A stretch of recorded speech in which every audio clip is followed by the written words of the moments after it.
Hi, everybody. Welcome back to Carl and Rick Talk Risk. Hey, Rick. Yo, Yeah, you win the shirt competition. Red patterns. I'm I gray. actually have on a shirt today. Well, I got dressed up for everyone.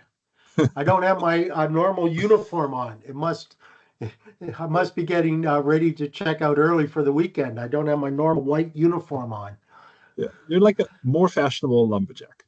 Not More the rugged fashionable one. lumberjack. Well, first off, this is short sleeve, so a lumberjack would never be caught in short sleeves. Now they might have their Yeah, sleeves rolled up, but well, never yeah, be caught with short sleeves. yeah. So I was thinking. Well, yeah, I'm craning over a desk here because, as Rick knows, none of my sophisticated meeting interface monitors and so on are working. So I'm doing this by laptop, but nonetheless, I think there's um, an inverse law there. The sophistication of the equipment is inversely proportional to the probability of it actually functioning as promised. yeah. And here I was thinking you were gonna say user error problem, obviously. Well, Uh, that was just too obvious. You don't need to state what everyone knows. um, Rick, I've got a topic for us. I think we've broached it before, but I really like this topic, and I'm reminded of it every week. And it's my opinion that risk managers are not the best at um, discerning good news from less well verified news. So finding good news sources. Um, and the topic I want to hone in on is filtering out noise. I love the topic of Um, filtering out the noise, but what the hell does that have to do with your previous sentence? yeah, well, I think it's a broader topic. I think risk managers need to follow what's going on in the world better. And one aspect to that is filtering out the noise, right? Because if you let everything in, everything comes in, and then you have to figure out what's of value. So I think it's a slice of the bigger problem. Um, yeah. So I got this topic idea this week when I was listening to Masters in Business. It's a Bloomberg podcast with Barry Ritholtz. And it's like short little 10-minute clips with a different investor. Yeah, and he so obviously he had on someone who was getting pitched ideas all the time and has to really scrutinize. Okay, why are you pitching this idea to me? Well, where did it come from? Who gains from this?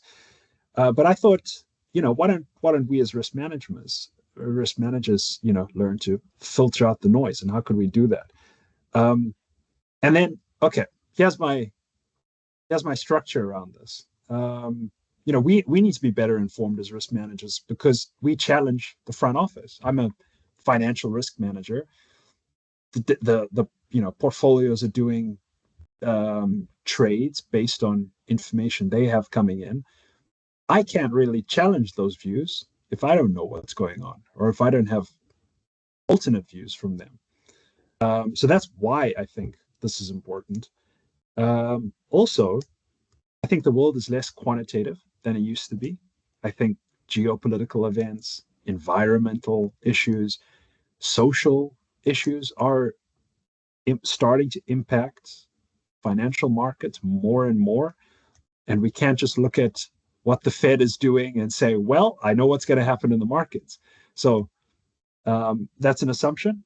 But I think there's more qualitative information we need to think of as risk managers. And that leads to bias and error because because that information could be self-serving, ideological, error because people give opinions before they know what's going on.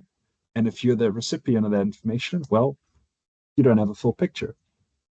Um, and then I want to get into some tactics, but I'll stop there because you have questions or thoughts. Well, I've been jotting a few things down here. I'm gonna, since you started talking, I'm gonna start from the very beginning, filtering the noise.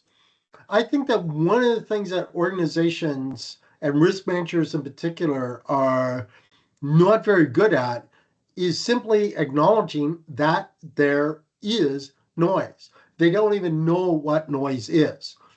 Okay. Uh, we're in this age of digitization where if you go back to when things were analog, okay, we had noise all the time. You turned on your TV, you turned on your radio, you got static. Okay, you put an LP down, you got static, no matter how good your system was. And that static, of course, was just noise. It was random fluctuations, and we can go into Einstein's theories and whatnot, and the whole jitterbug effect, yada yada yada. But the point is that noise exists. But with digitization, we don't get noise, and so we've got an entire generation of people that have grown up not knowing what static is, not knowing what snow on a TV set is. And what they don't realize is because they don't have that, albeit seemingly innocent experience, they don't recognize that our deluge of information contains an unbelievable amount of noise. In other words, just basically, if I could say this, random shit that is totally meaningless. And I'm not talking about false information. I'm not talking about deliberately misleading information. I'm not talking about irrelevant information. I'm talking about random bits of information that basically uh, means nothing. It's Yeah. static. And that's the true meaning of noise. No matter how good of an analog system that you have noise. But we've become so accustomed to digitization that we've forgotten how to deal with noise.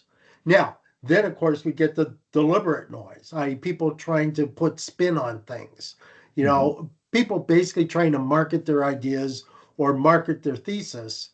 That is information with a a deliberate amount of added noise on top, or I should say deliberate noise, but deliberate misinformation added on top, and you've got to separate Yeah. that out. That's almost a different type of noise. I'm not a noise expert. I'm not an electronics expert.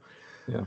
We'll probably have some electronic engineers, rip us a new one for, being so ignorant on a topic. But hey, Yeah. I'm not the one that was prepped beforehand for this. Okay. As usual, we've taken it in a completely different way from each other, but that's great. So th that's an interesting view. So because we didn't have, the obstacle of grainy screens and white noise and crackle and whatever, um, we don't even stop and think about what we're receiving, whether it's information or just garbage of some kind. Um, Something to that. Okay. Yeah. Actually, I think that there's a lot to it. I Yeah. think there's a whole lot to it. But, Fisher Black, this is an article that every risk manager ought to read.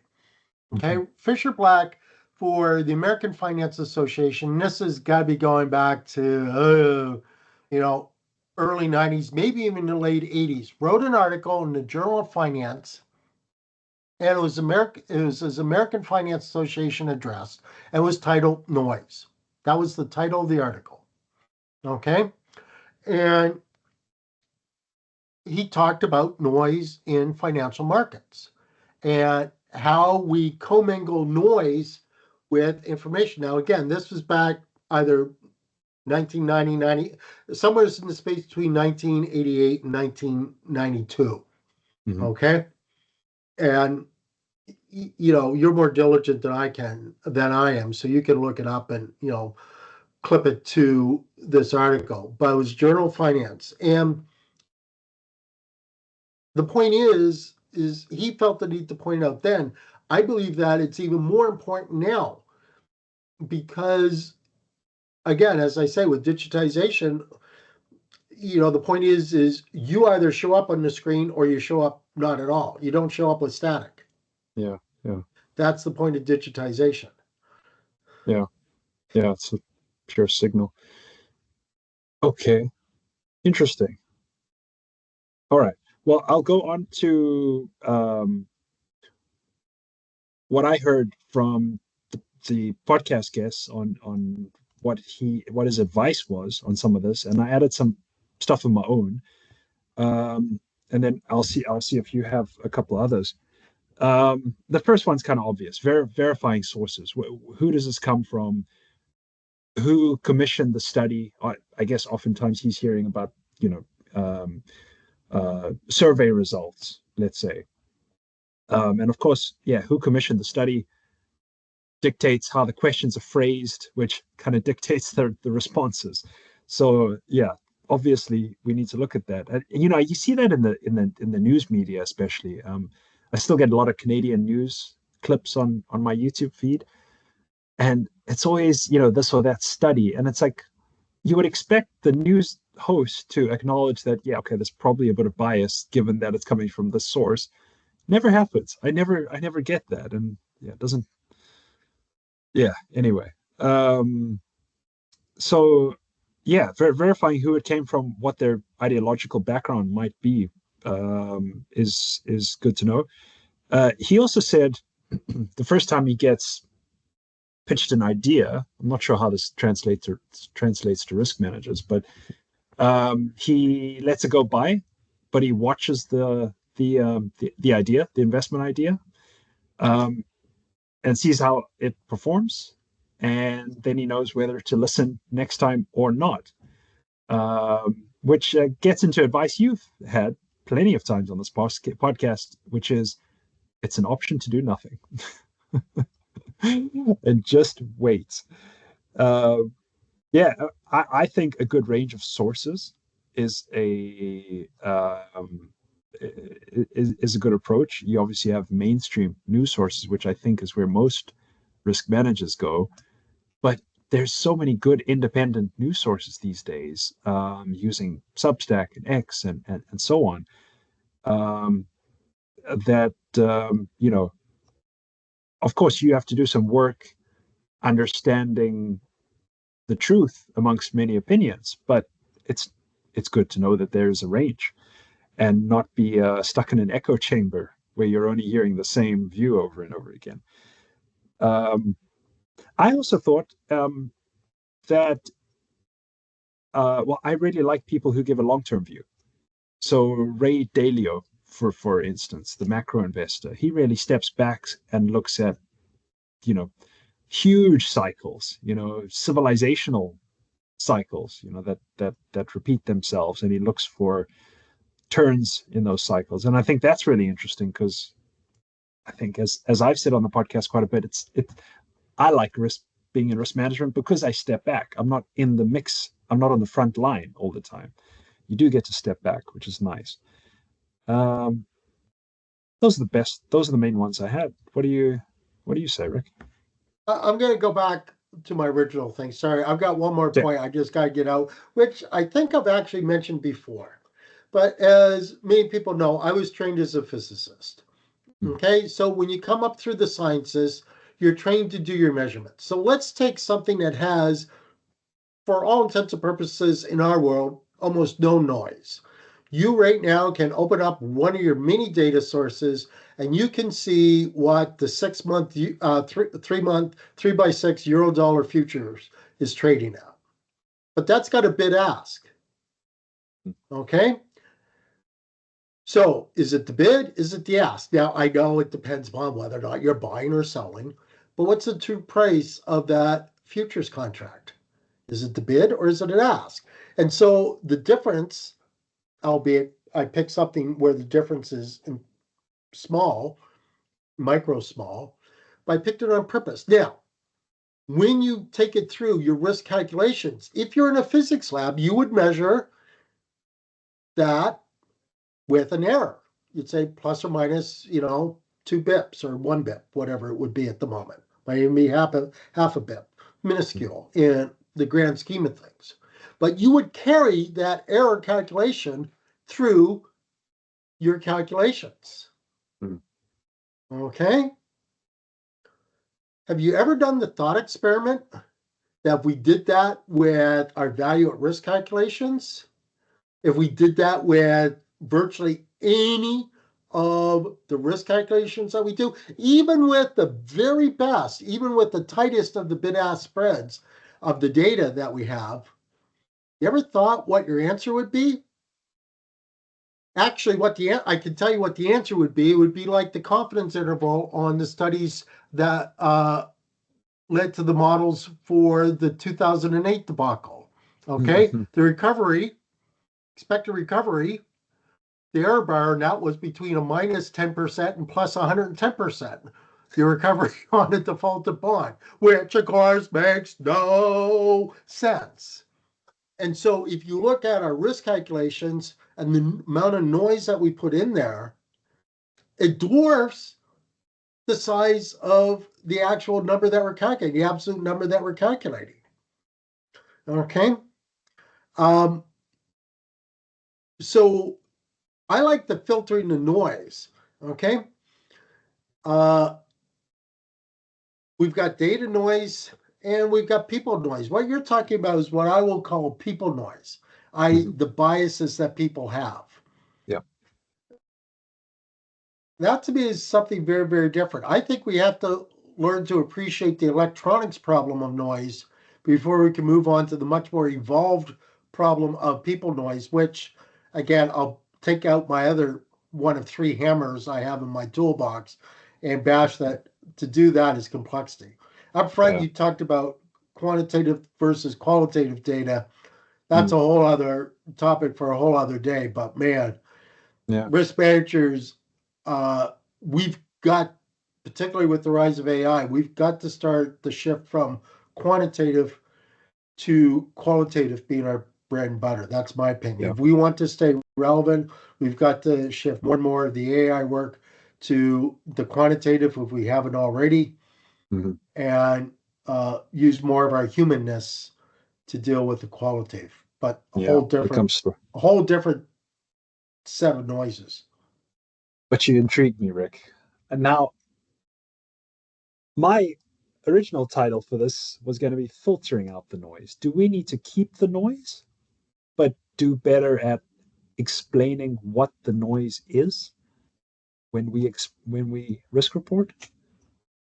Because that seems to be what I'm reading from you, is that we need to acknowledge the noise. Actually, that is a very, very, very good question. Do you keep the noise? And in some sense, the first sense would be no. But in some sense, because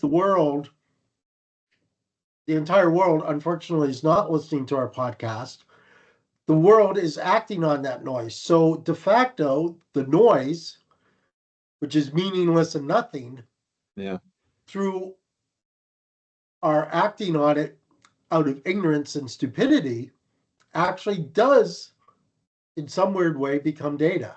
Yeah. Because think of this scenario. Okay, you're the person who really does filter out the noise. You do it perfectly. You know exactly what is valuable within your realm, but nobody else does. Does it matter? If everybody else is responding to noise and making imperfect decisions, do you want to be the only one that doesn't? Or would you rather as I always say, understand that? Do you want to be right or do you want to be effective? Oh, that's my wife says, do you want to be right or do you want to stay married?